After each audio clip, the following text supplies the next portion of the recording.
welcome everybody. My name is Nicola Jennings. I'm the director of the Athena Art Foundation. I'm delighted to have Susan Wilson as our guest tonight. Talking to me, Susan is an artist, and I'll introduce her properly in a minute. Athena is a digital based charity dedicated to promoting pre-20th century art, but we often talk to contemporary artists about how pre-20th century art has been important in their journey towards becoming artists. So tonight is a conversation, just such conversation. We have a website with listings of pre-modern exhibitions around the world. We have a YouTube channel, we have an Instagram page, and we occasionally do TikToks. And we also occasionally do live events, and we have a little supporters club. So if you're interested, please go to our website. You can find out more about all of this. Well, I'm going to introduce Susan now. Susan is an artist from New Zealand. She's going to tell us a little bit about her life, so I'm not going to go into her bio, but I'm just going to tell you that her drawings are in major collections, including Scars on the Heart, a permanent display at the Auckland Museum. They're at the Auckland Public Art Gallery, at the British Museum Department of Prints and Drawings, and she exhibited in the British Drawing at the Hayward Gallery exhibition. And she has an exhibition on currently in London, which she'll tell us about maybe at some point during the talk. Susan, so let's get started. Welcome. Thank you. Thank you. Let me go to the first slide. So you're a Kiwi, as I just said, aren't you? Tell us a bit about how you came to London and became an artist.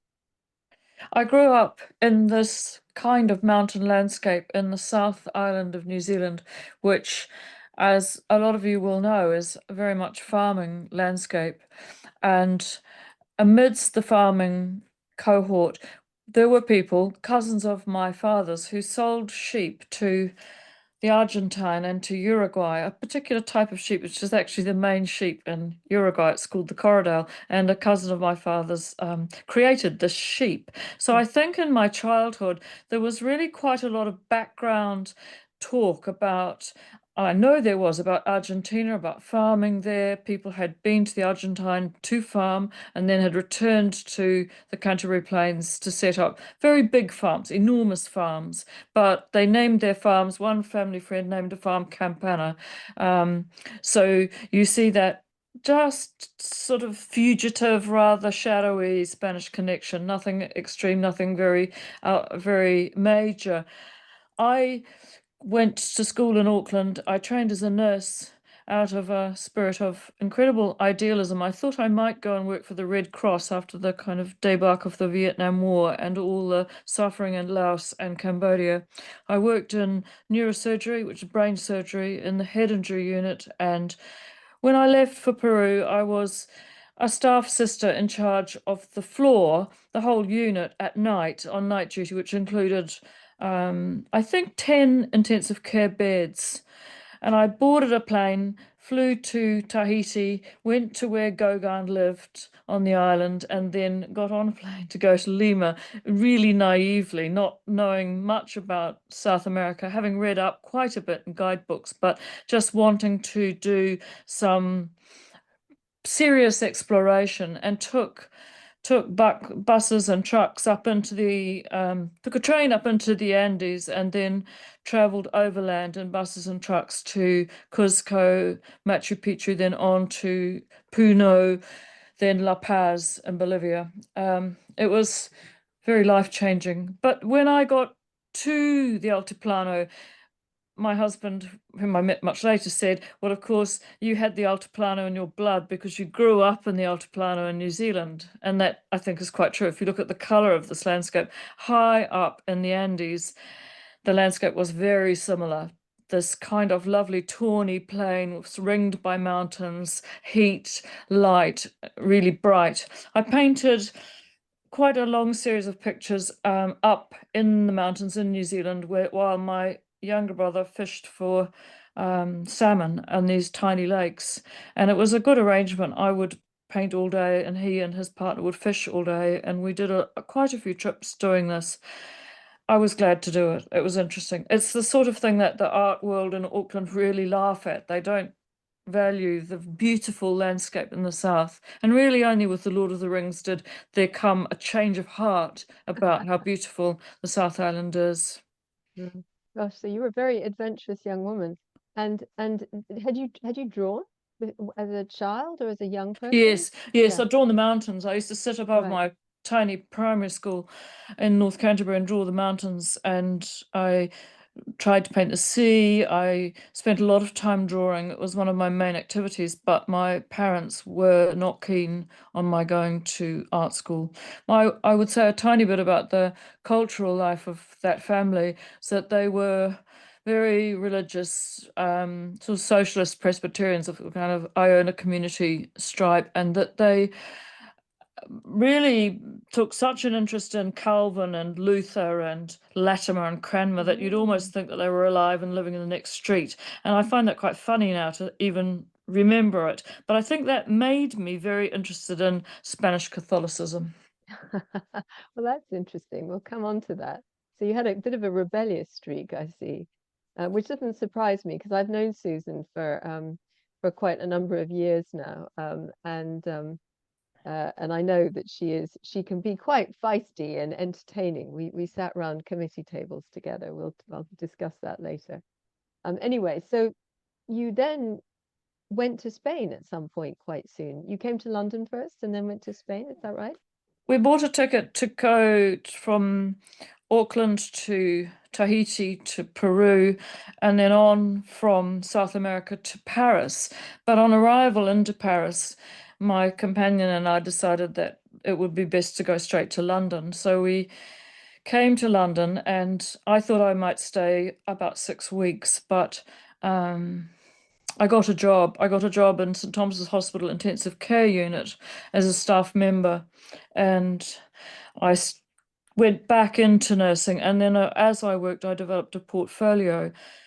And then the idea was at Thomas's that I would go away for sort of 3 months or 4 months because I'd come into the hospital from the agency and I had to sort of spend time somewhere for 3 or 4 months, and I decided to go to Spain. So I took a bus from Victoria Station. I was actually on my own to Barcelona. I was very naive about the size of Barcelona as a city, and I made my way down to Valencia, where I met someone who became a really great friend, and she and I traveled on the train to Granada.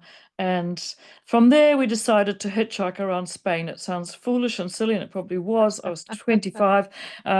She was even younger, and we were very careful about the rides we took, and we traveled around Spain for almost 3 months. We did a very thorough tour. She's Jewish, she's Israeli, and her family had been expelled from Toledo, so under Ferdinand and Isabella. So she Oh, was an absolute I mean, amazing sort of inspiration and ideas because she would, in Cordoba, she took me to Maimonides' house. Everywhere we went, she talked about the expulsion of the Jews under Ferdinand and Isabella. It was a marvelous, marvelous introduction to Spain. She was also very interested in the Islamic inheritance in Spain.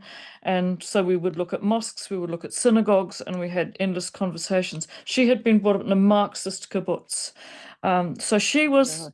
for me, such a great friend, still is, and such an interesting person to make this journey with.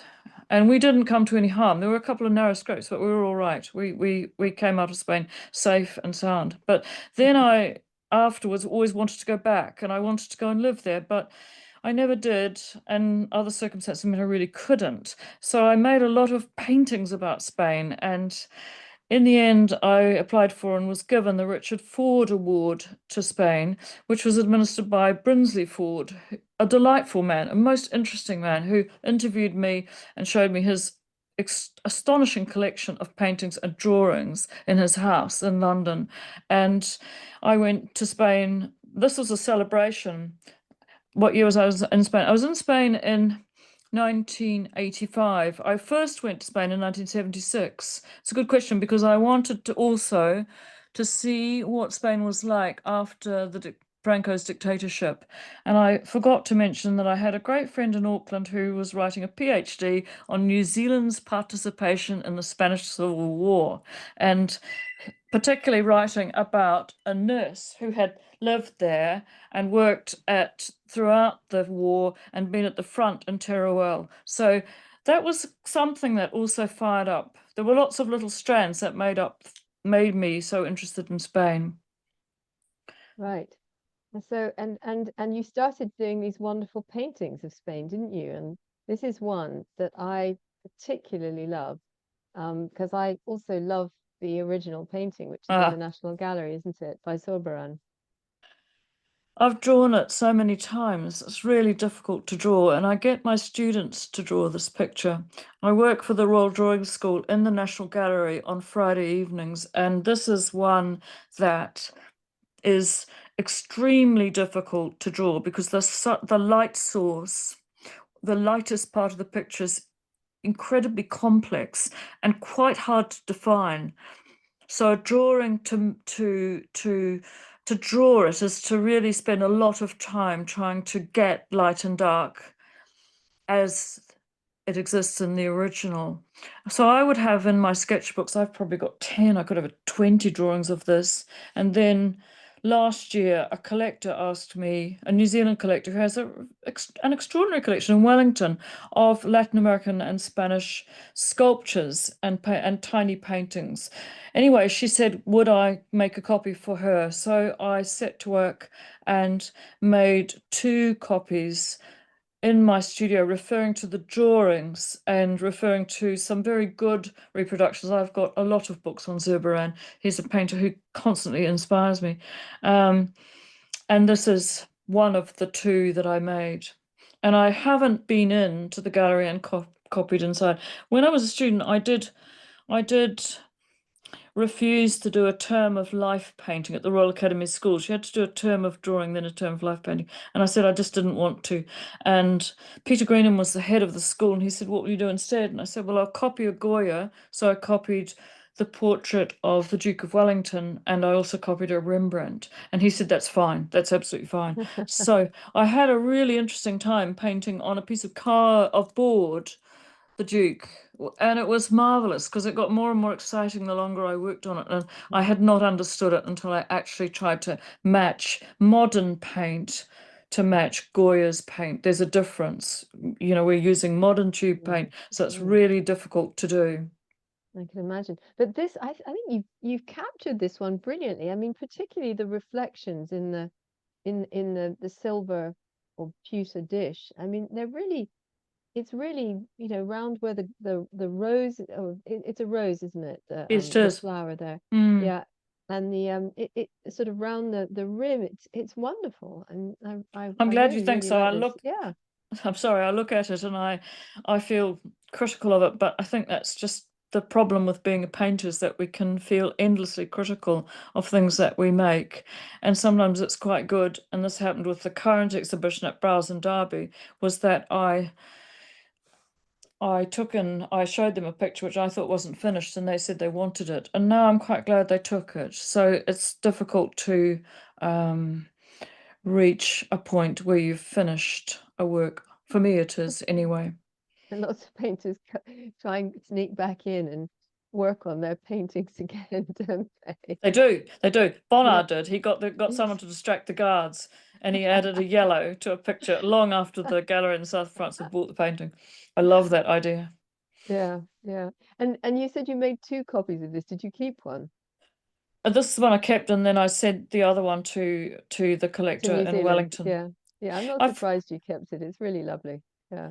I also forgot to say that a lot of New Zealand is named after, well, of course, Wellington, obviously, after the Duke of Wellington. And in fact, there's a bust of the Duke of Wellington high on the hill above the harbour and under a shelter, just head and shoulders bust. And then streets in Wellington are named after various battles, Manresa, Talavera, etc. So there is this imprint, which is Spanish, which people do talk about.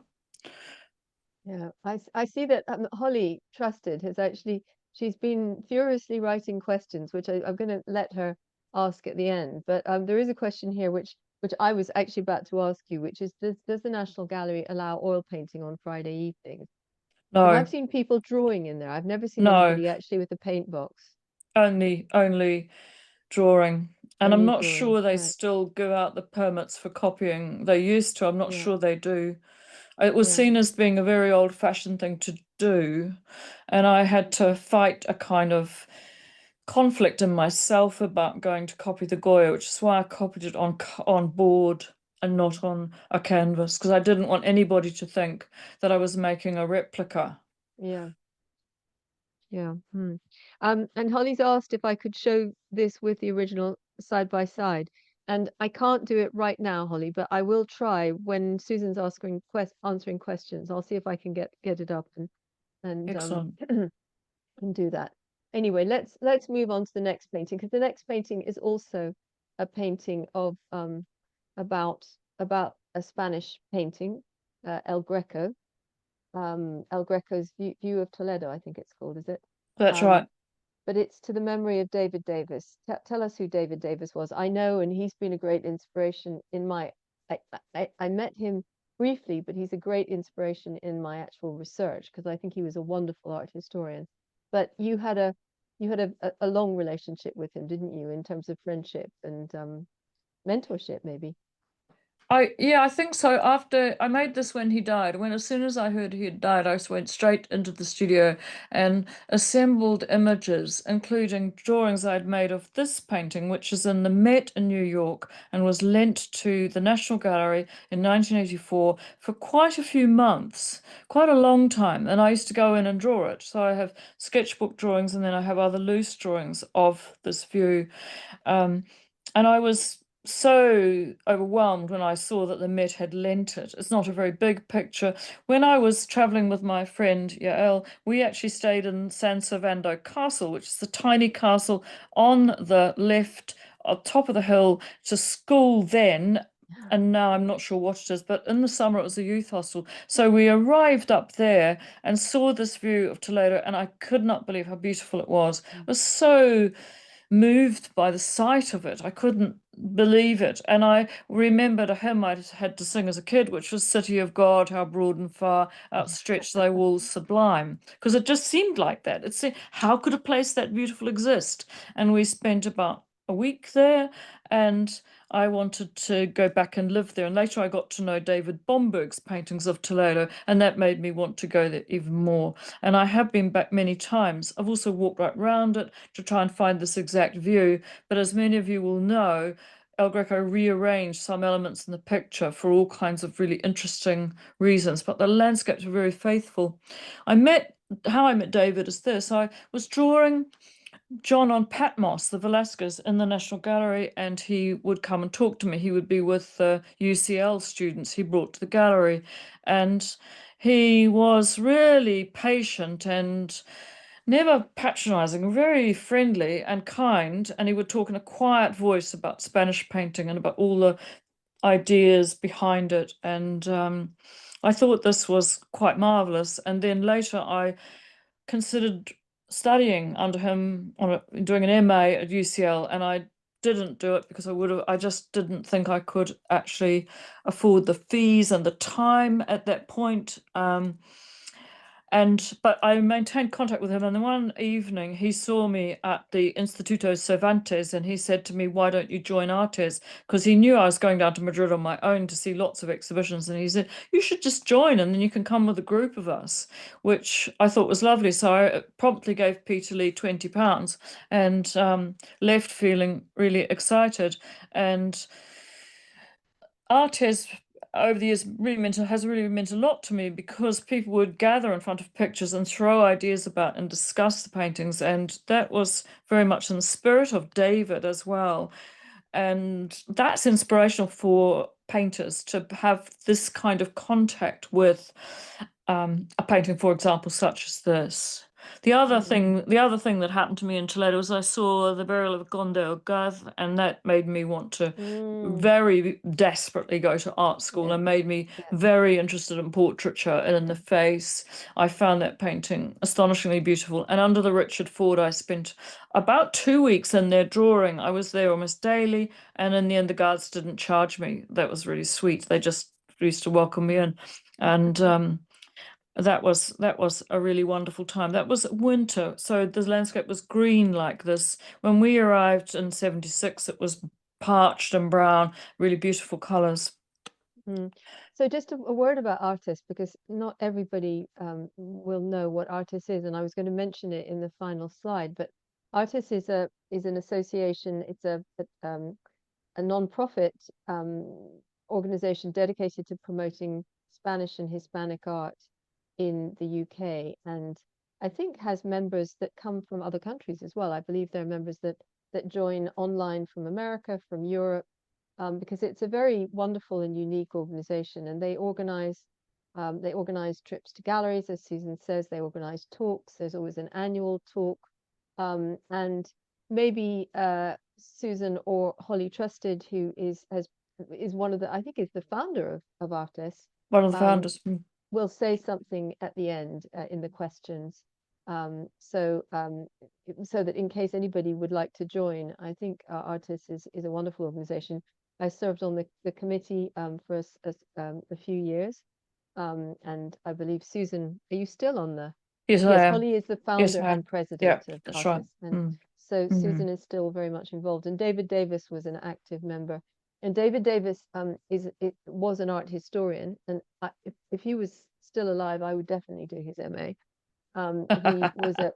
He was absolutely amazing on El Greco. I mean, he was the most extraordinary scholar of El Greco, That's right. That's I right. think, ever, because I think he got into El Greco's thought process in a way, and the emotions behind his painting and why he painted in a way that I really haven't seen any curator or any other art historian do. So there's an article that he wrote about his patrons in Toledo, and this extraordinary patronage circle, which included conversos, the converted Jews. You know, you were talking Mm. about the Jews in Mm. Spain, and their sort of very interior, well, the term Neoplatonic, sort of, which means kind of spiritual type relationship with art, um, in a very brief word, and how that really inspired him, and I think he really believed that himself. And you really see it in these paintings and his paintings of virgins, don't you? These sort of extraordinary wispy figures that rise up in clouds of light, and they're very, very spiritual and ethereal, aren't they? That was one thing that really appealed to me about studying with him, was that he was interested in religion, and he said he was an atheist. And I loved this passionate, really detailed examination of Catholicism at the time and spiritual and mystical beliefs. I thought it was so wonderful. And he had a very good attitude towards paintings of saints in the National Gallery. He would get people really involved and communicating with the saint, and then he'd turn at the end and say, of course, I'm an atheist, and they'd all laugh. But it was really refreshing, because Mm, he saw the paintings as they were meant to have been in the original place, the original purpose and place. mm, I think also because I'd been a nursing sister in working in trauma, and really I had seen a lot of death. I had seen a lot of suffering and a lot of death. I think that made me particularly interested in the mystical part of mm, the saints and the paintings, the religious paintings which deal with death and dying, and interested in places like the Caridad Hospital in Seville. I still remain very interested in the interior of the Caridad, how the paintings were positioned, what the function of the paintings, what they were meant to do. Yeah, I wish we could talk more about that. Well, let's move on to the next painting, um, which is It's El called No it's called Vivo. it's And called I no, what's it's that called about? It's called I Live. In Oh, No 20 Vivo. Okay. yeah, in Yeah. 2021, I suddenly became extremely ill, and was admitted to Chelsea and Westminster Hospital, had major surgery, and woke up with all the wires and tubes that I'd nursed people with. And I was there 11 days, and I was for a long time on nil by mouth. I survived. I got out, and this is the first painting I made, which I just called it "I Live," because I was very interested in what had happened to me, and I also felt it was quite a remarkable experience. And if my father had been alive, we could have had some good conversations about this, because he refused to fight in the war in Italy and was a medical orderly. So he was in the operating theatres, was treating the wounded throughout Italy during the war years, 2 years with the New Zealand troops, also treating civilians. And I think he would have understood me saying, because I've said to some people, I found it really rather moving to be as the ICU patients were. I wasn't in intensive care. I narrowly missed that, but I was all wired up. And I thought, oh my goodness, when I woke up, I thought, whoa, this has now happened to me. How extraordinary. And this is a really quite a celebratory painting that I made Mm. with views of Naples, really a lot of views of Naples and Madrid, actually, and Seville. There's Madrid, Seville, a Roman portrait of a man and wife at the top, and a little view actually from the Cinque Terre. So it's kind of, and I just wrote "I live" and put the date at the bottom, and I'm rather fond of it actually, because I think I know how I felt. I was fairly Mm. ropey when I got out. I very quickly made a very good recovery. Mm. And Oh, that was that's during the COVID. That's during COVID. That happened during mm. COVID. So it was quite dramatic, you know. And I I took think with that is me, this will great. make you laugh, I took John Eliot's Imperial Spain. And I was on quite a lot of morphine. I used to read it. And it was fabulous, fabulous to be reading about Ferdinand and Isabella and Castile at that time. And I read pages and pages. I never really put it down. In between listening to proms, because I could see the Albert Hall from the ward, and reading Imperial Spain. And could you remember any of it when you finished after all the Yes, morphine? quite well, quite well. Well, that's It's good. so well written. It's Yes, terrifically well yeah, written. It was yes, the I yeah. grabbed a book. I grabbed a book and I packed a tiny bag and I said to my husband, I know I'm really ill. I'm driving down to the hospital and I'm going to get myself admitted." And that was true. I was admitted. So, it's it's it's sort of funny. The book that you Yeah. grabbed is John Eliot's Imperial Spain. But I think Well, that shows how much it's all meant to me. yeah. Because John Eliot was our president for a long time, and he was, I went to his memorial service, and the historians quite kind of amusedly said, well, he was always slipping away to go to the Prado and look at paintings. And they found this behavior slightly unusual because they obviously didn't go rushing off to look at paintings. He went and looked at paintings all the time and thought about them Mm. and used them in a way to broaden his research. And I think that's rather magnificent, actually, isn't it? Yeah, no, he was another very, very remarkable and wonderful person. I got to Yeah, know him a little bit better than David Davis, but he yeah, was and really extraordinary scholar, as you say, extraordinary extraordinary scholar. historian. And, Yeah, and I, yeah. I recommend Imperial Spain if anyone has not read it. It's not hard to read. Mm. It's very engaging. He writes well. Mm. You did a portrait of him. We don't actually have it tonight, but I did. anyway, let's move on to the next painting. Well, actually, it's a drawing here, Ah, which yes. is a drawing which I think is wonderful, and the original drawing is wonderful too. Would you tell us a little bit about this, Susan? Um, in 2008, the Ribera, the boy with the club foot, was lent to the Wallace collection for several months in a special display, and I went in and made about 4 or 5 drawings on good paper with gel pen, pencil, some with color, some without, and just really explored it. I've always loved Ribera from my first visit to the Prado in 76, actually, yeah, with my friend, and then going back. I went back to Spain often for years with my husband, and we would spend hours in the Prado and discuss everything and come out exhausted and sit on the grass outside. Um, this this is a very beautiful painting, and it's a very heroic and cheerful figure that Ribera portrays.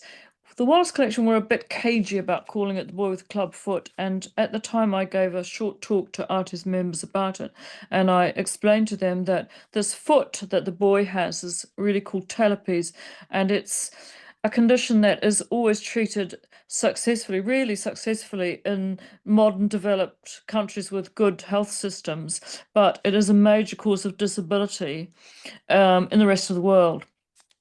80% of clubfoot cases in developing countries are untreated. I got some off a medical website this afternoon, or given substandard care. Neglected clubfoot is one of the most frequent causes of physical disability worldwide.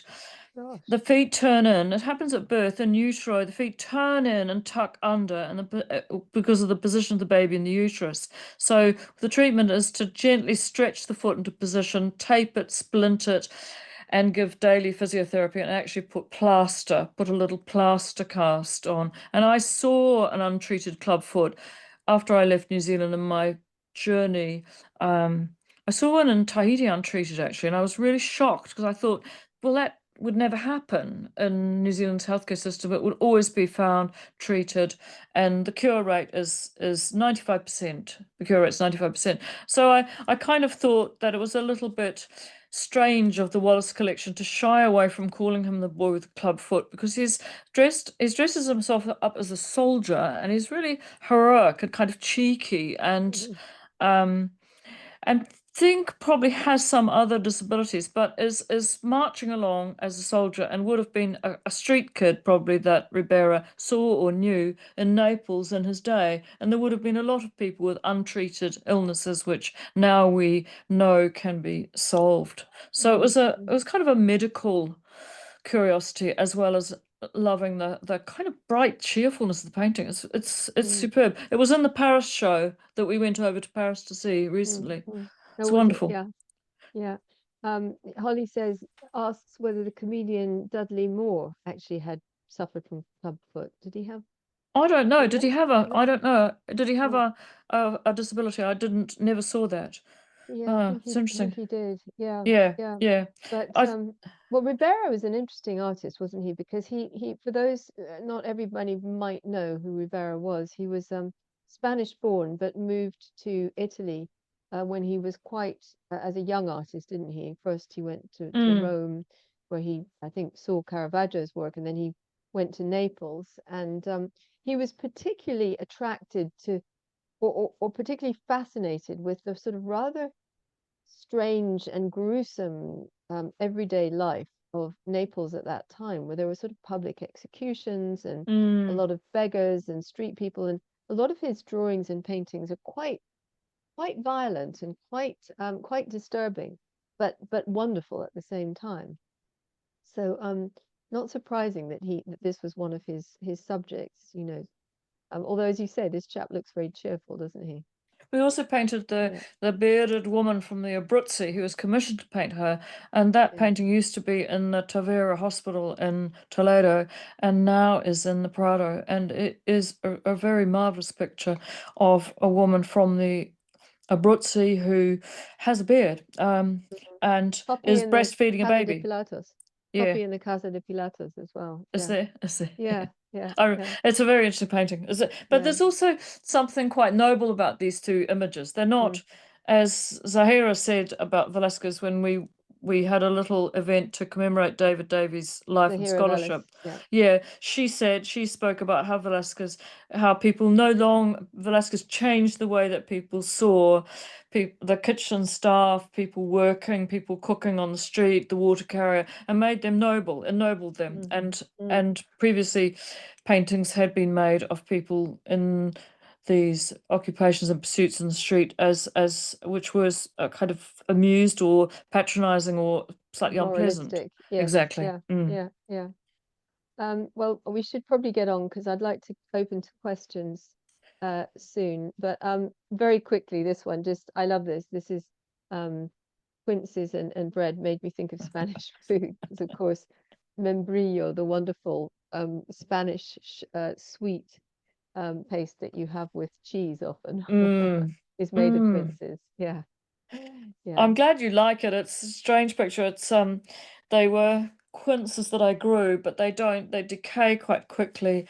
And I rather like the way that the flesh and skin of the quince changes when they Mm. decay. It was painted over uh, quite a bit of time actually, because I think they changed, and it's on a nice ceramic plate made by a New Zealand ceramicist. And I realize I do collect ceramics to a very minor degree. Some of the paintings in the browse show, some of the ceramics are made by a Welsh ceramicist called Edla Griffiths, who's very collectible and actually well known.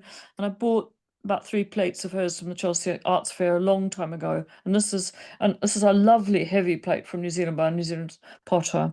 Mm. And the bread's from the Portobello. And I a lot of the still lives come out of the Spanish shops in the Portobello and the Mm. days when there were many fruit, vegetable, fish stalls.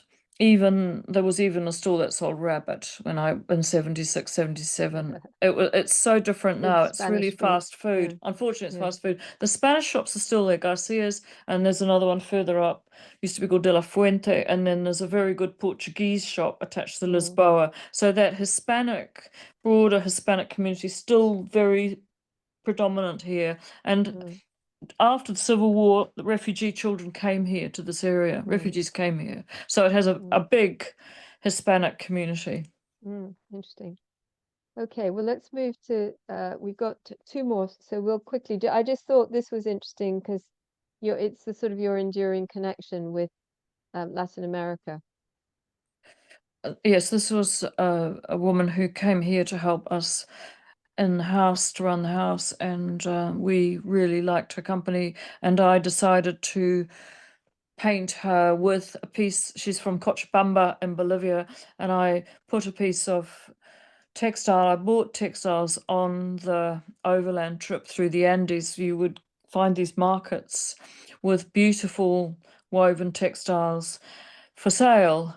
And I realized in Cusco, high up above Cusco, there was some ruins that we visited. I went up to Sacsayhuaman, I went to some other ruins above Cusco, and I found a woman weaving on the field in the field by the ruins, accompanied by her small children. So her children played in the field while she wove these blankets, which she would later sell on a market stall. So I had this really lovely insight into how the women who had children very young, how they lived and how they managed to make extra money to keep themselves all afloat.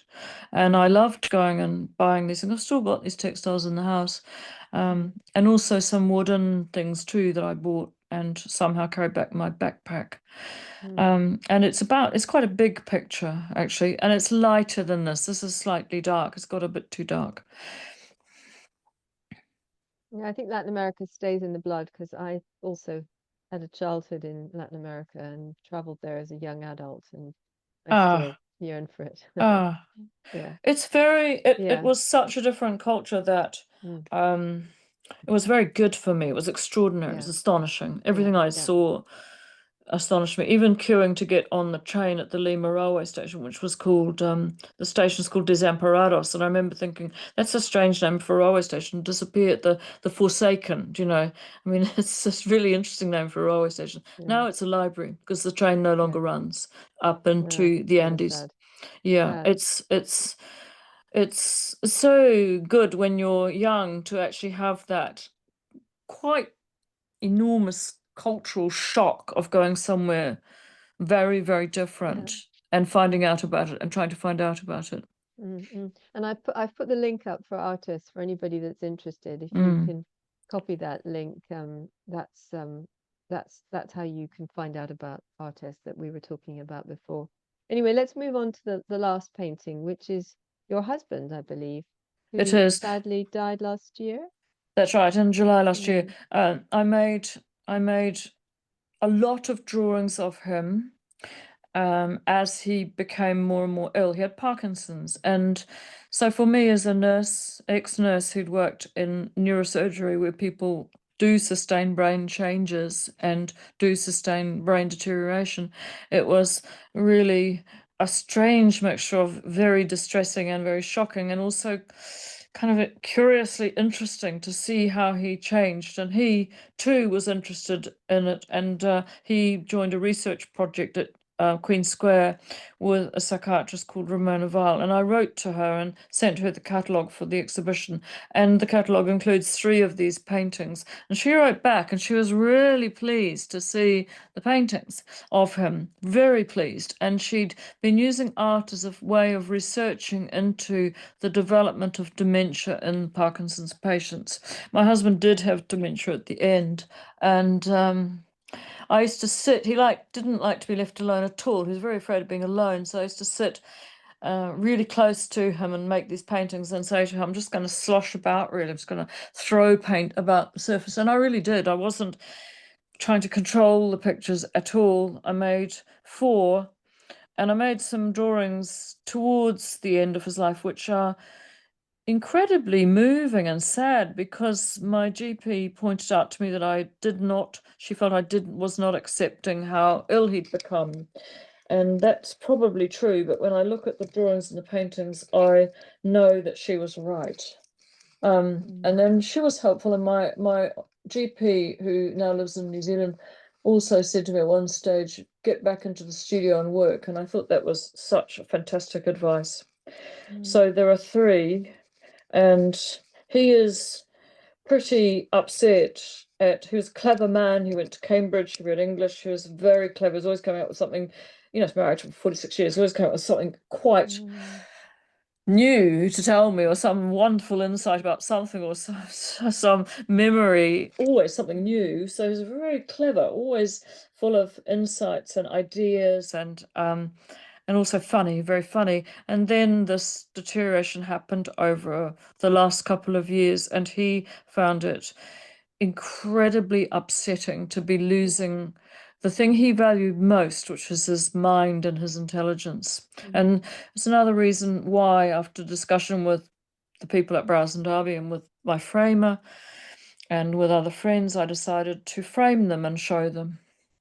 Also, because I think we shouldn't shy away from what happens. It's no good pretending that this doesn't happen with Parkinson's. He lived really bravely, and he used to still go out. And at the end, perfect strangers would often bring him home, and they would say, I would thank them, and they'd say, oh no, it's fine. Don't worry, my aunt has it, or my cousin has it, or my brother had it, And there was a wealth of astonishing kindness and generosity from complete strangers in London. We actually talked about it a lot, and he wrote a blog for his Parkinson's group about all the lovely things that had happened with perfect strangers helping him. Oh, amazing. Well, that's really moving, and very, very moving story. And I'm so sorry. What a terrible experience for him and for you. But what a great painting. I mean, his presence is so there, so much. It is, isn't it? Yeah, Yeah, yeah, yeah. yeah. Following in the great tradition of Spanish portraitors like Velázquez Well, and well, Rivera that and that is why I wanted Negreco. you. That's why I wanted you to Yeah, put it up, because the yeah. Spanish portraits show people the way they are. Like I was talking to students the other night about the Goya portraits of King and Queen, how they look homely. They look quite ordinary and homely. Do you know the ones I mean in the Prado? Uh, Absolutely, yeah. and there's this unflinching gaze that Velasquez complains about when he's quite old, and I mean, not Velasquez, Philip IV complains about when Velasquez is Mm, about to paint him, when the empire is failing, when he's mm, aging, and he expresses real worry that Velasquez will show his face aging and slightly despairing and rather sad, and he does. mm. He does, but it's controlled. I It's think controlled. he always recognizes that he has to maintain this image of the king, the king as an institution, as a sort of persona, um, that changes a bit, but still is very much the monarch, isn't it? As well as a human being. The National Yeah. Gallery one is the one I'm thinking of. That's the one that The brown and silver. Yeah, no, the other one, the small The one. other one? That's the one Oh, where right. he Yeah. shows the this kind of sadness in the face. Mm, It's just mm, mm. there. Yeah, Yeah, yeah. yeah. No, they're wonderful. Anyway, let's open up to questions because I'm sure I know Holly has lots of questions she wants to ask you about some of the things, so she might go back. But while you're doing that, I'm going to let Abigail handle the questions. Abigail, my colleague who's the digital manager. Abigail, would you like to appear on the screen and I can introduce you? Hello. Abigail is the digital manager. She's been working with us for nearly a year, I think. And she often hosts these talks as well. But because Susan and I are old friends, we've known each other for a long time, I thought I would do this one. But Abigail, would you mind handling the questions? And I'll see if I can find the Soberan and Yes, absolutely. bring it Yeah. up. Okay, so Um, I might stop the screen share for a minute while I do that. So the screen's going to go to black, if But you don't mind. I'll still hear the Oh yeah, questions. you'll see Yeah, all of okay, us. fine, Yeah, yeah. fine. Okay. Thank you. All right. Thanks, Susan. So please ask your questions and just maybe just unmute yourselves. What do you think, Abigail? yeah, either unmute or put it in the chat, whichever you are comfortable with. And I Okay. think we covered most of the ones that were put in the chat as we went along. But there were a few But right from there the were, beginning which I didn't get to about your trip to your trip to South America, to Latin America.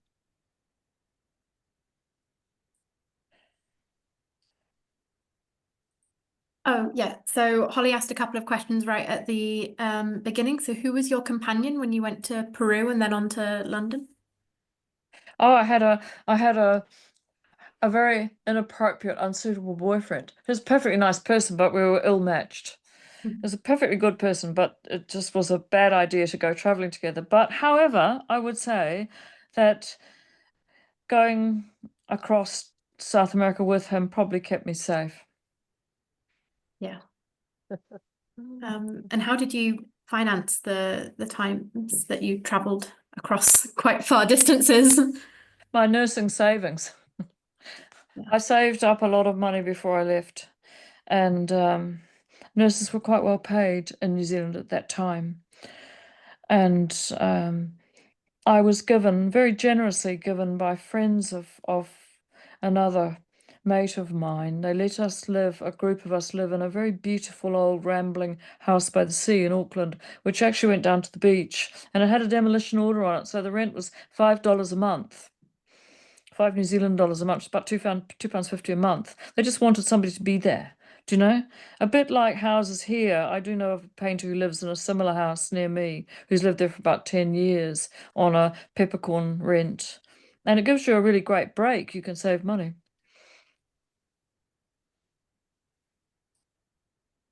Holly, did you have any other questions you wanted to ask, or Well, anybody I'm else? sorry. I know I'm slightly monopolizing. I don't want to stop anyone else. I had I had a question right at the end, just a comment really, when Susan, you were talking about Velázquez and Goya's realism and sort of searing portraits sometimes. And I just thought interesting to contrast Van Dyck, who I also think is a great portraitist. Mm, Van Dyck makes everybody beautiful. I mean, mm, I'm sure Charles I and Henrietta Maria were not particularly good looking, but they look absolutely gorgeous in the mm, paintings.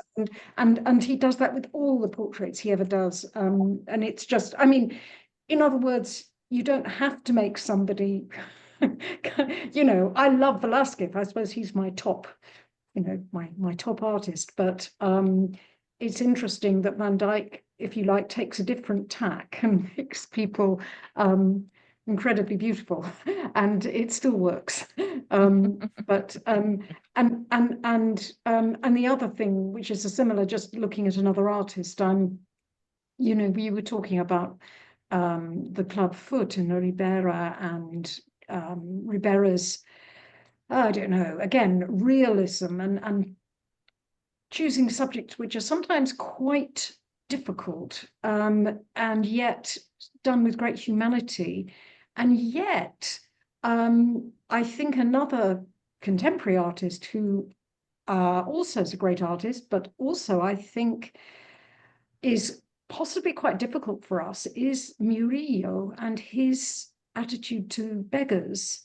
And I think there you do get a sense of, I don't know, maybe it's just me. You just feel slightly uncomfortable that we're looking at these charming people who can't afford to put socks and shoes on, and don't have very much to eat. And it's so charming. You do a lovely painting of them. And you don't get that with Rivera, but I do sometimes get with Murillo I mean, maybe I'm overreacting, but you know, that people would adorn their houses with charming pictures of people who were very poor. I don't know, but maybe I I'm mean, being they're very sentimental, politically the correct. Murillo ones. They are sentimental. But there's also, I mean, you know, people like Richard Ford, who were very hostile to Spanish Catholicism, I suppose. You know, the idea that the poor are always with us, for visitors to Spain, they found it, I suspect, quite difficult that these, you know, the idea that, oh, this was just all part of the charm of Spanish life. You have lots of poor people wandering around, and you know, little boys who have to eat melon because I don't know. As I say, I sound terribly woke. I don't mean That it, was but I just think it's interesting to contrast him with Rivera, where you get possibly more serious, you know, look at what was going on. And It yet, was one of just Holly. It was sorry. one of the problems of for example, being in Cusco in the 70s. The young American travelers said, "Oh, all these people begging on the street or living rough. They've actually got luxury flats in the suburbs, and they drive large cars." And I didn't believe it for 1 minute. And then I got up at 4 o'clock in the morning with my mate, and we went to get the first train to Machu Picchu, which was very cheap. And I found the market was full of people asleep with their children, with their bundles, preparing for the next day's trading. And I just thought, I remember thinking, aha, the Americans aren't here. They're not seeing this. They've got a lot more money to travel on. They've got a lot more travelers checks, and so they're getting a later train. And I thought that was fantastic, actually, getting up early and realizing that these Americans were repeating something which just wasn't true. I also think I have the same, you know, response as you did in Central and South America. I think we know there are homeless people in London. I mean, you know, we're not a perfect society by a long way, but I think what was really upsetting in Central and South America was what you've just described: families, children, you know, not alcoholics or No, that's right. ex-soldiers, No, but just living rough. people, Yeah. ordinary people who weren't so very different from us, except that they had no money. That's right. It wasn't that they were mentally deficient, or, you know, they were simply struggling. And I think that's what's very upsetting for Westerners, if they have an ounce of common sense anyway. Very difficult, very difficult. It is Yeah, difficult, Julie, and say something. in imagery. I mean, in photography, it's very difficult too, in lots of ways. When we travel to another part of the world and we document or we photograph, or it's a very difficult problem. You know, there were markets where people told us not to photograph them, and I often think of that now with the selfie culture that goes on around the Portobello Road. And I know some of my friends who live around there are really annoyed by being included in photographs and being snapped and papped all the time, as they simply go to buy a stamp or post a letter or get some bread. It's just, and it's quite funny to be now in the position that these people were at the market, in particularly Otavalo, where they said, they put their hands up and said, no photography. And I thought, correct, that's fine, I won't do that. That's so. Do you see? It's very interesting, actually. You don't want to be a voyeur. You don't No, want to just say, oh, what a picturesque scene. Exactly. It's more complicated than that. Very complicated. Yeah. Nancy, I think you wanted to Yes, say I something. actually beg to differ about this Oh, view yeah. of Murillo as sentimental. Underlying a lot of his paintings of street kids is an acknowledgement of the friction between races on the streets in Seville, and the friction, intergenerational friction between the young and the old. There's that fantastic one of the kid who is literally jeering at the old woman who is hugging her polenta or whatever that she's trying to eat. So there's a lot of acknowledgement of that. But overlying that is our 19th century and 20th century attitude towards children, which does sentimentalize them and does want to have sentimental imagery of children on one side, but also doesn't like seeing necessarily poor children being happy. Yes. And I'll give you an example that I only found out about quite recently. That when Picture Post commissioned Bill Brandt, the Anglo-German photographer, to do a series on the Gorbals in the 1950s. So he was commissioned to do this series on the Gorbals, you know, the poor population in the Gorbals. And one of the photographs he sent in to the editor was of two boys looking straight at his camera, and they're scruffy. They do have shoes on their feet, but they're sort of hanging off their feet more or less. They're looking straight at the camera and they're prancing around, looking straight at the camera, and they're smiling. And that photograph was not used by the editor because he didn't want a photograph of smiling kids from the Gorbals. He wanted what he got. Of misery. Yes. Misery. Misery. Yeah. And, you know, that it's, you know, when you look at these appalling photographs that are coming out of Gaza, you also see kids who are playing. Yes, you do. Yes, you do. They like it. Right. You know, to cover the trauma, perhaps. But you know, and Murillo does actually capture that as well. Yeah.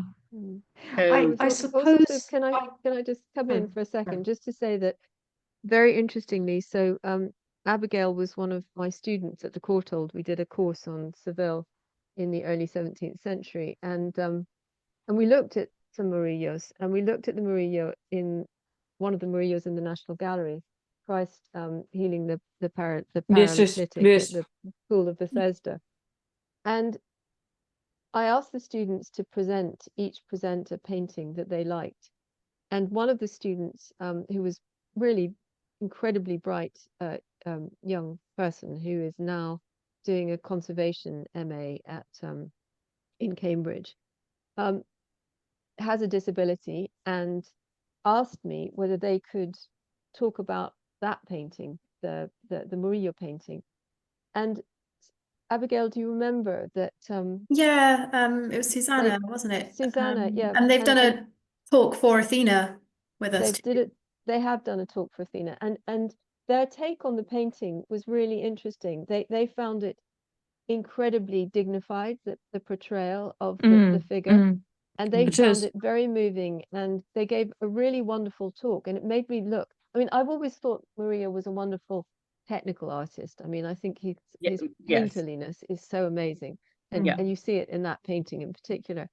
But I loved their interpretation of it, because it made me see this painting and the perspective of somebody with a disability today, looking at a painting like this. It was really, really interesting, wasn't it, Abigail? It was brilliant, yeah. Well, it was made for the Caridad, wasn't it? And we were looking at it the other night, and it does have a very uplifting sense to it, that picture. And I say to my students, I try to sort of mirror David Davies' scholarship, and I say, imagine you're in the hospital and you see this picture and you are ill and you do long for a cure. And just the other day, people were talking on the radio about the importance, with the rise of AI, the importance of human touch, and that people believe that you will get better, that's really important. It's not mythology, it's not making anything up. There's just quite good empirical evidence to show that if you think you will get better, you're more likely to do so. And that picture has got that flavour to it for me when I look at it. I find it a very lovely picture. I think it's wonderful. Anyway, I- I've got the actual the zebra Ribera. ones. So Oh, the shall zebra. I Oh. so yeah, so Yeah, please. shall I bring it up? Okay, here we are. Let me just I need to share my screen. Wait a minute, sorry. Okay. I just wanted to add, this is also one of my favorite Zubran paintings. I think it's great that clearly it's one of those that speaks to a lot of people. Hold on, I have to make Well, that's the not so screen bad big as now. I feared. That's all right. Yeah. That's There we are. fantastic. Mhm. Fantastic. And do you see Yeah. what I mean about the reflections? I mean, I think your Yeah. reflections, Yeah. I mean, they're, I like your reflections almost better than I like Zubran's. No, I no, think no. they're I think No. I think it's an occasion where both the paintings benefit from being side by side. I mean, Thank you. sometimes it's the other way around. You see it and you, oh my God, that's a terrible. But actually, both of them look better or more Yeah. interesting just by juxtaposing them. I think Yeah. it's really, really good. Really, really Yeah. good. Yeah, thank you. Mm. Well, does anybody else have any burning questions? Because we've been talking for an hour, and that's about, I think, probably everyone's ready for a glass of wine, bit of dinner. But if anybody has any burning questions, please go ahead and ask. This is your last chance. Abigail, is there anything in the chat? There is not, No. other than one apology for leaving a little early. Right. But I think we've all really enjoyed it so much, Susan. Thank you so much. And I shall be visiting the exhibition at Browse and Derby, which is in Berry Street in London, and is on, I believe, until the 23rd of May. So That's right. do 10 go to and 5. see Yeah. Susan's exhibitions and yeah, it's been really, really interesting and lovely to talk to you. I mean, we've known each other for quite a long time. Quite a long time. Yeah, that's right. Yeah. I didn't know you had a South American Well, I child. grew up in Mexico, so and then I went back to Peru as a young person and Oh my goodness. traveled a bit there. Yeah. I see. Anyway, Oh, we'll have to talk yeah. about that another day. That's very interesting. Yeah. Well, I Thank you think very there's much, Nicola. so much to keep talking about Murillo, and yeah, that Exactly. would be Thank you very another one. much for the opportunity. It really it's been very interesting for me as well. Thanks very much, everyone, Okay. for attending. Thank you all for attending, and do come join us for other talks. Keep an eye out for our talks in the future.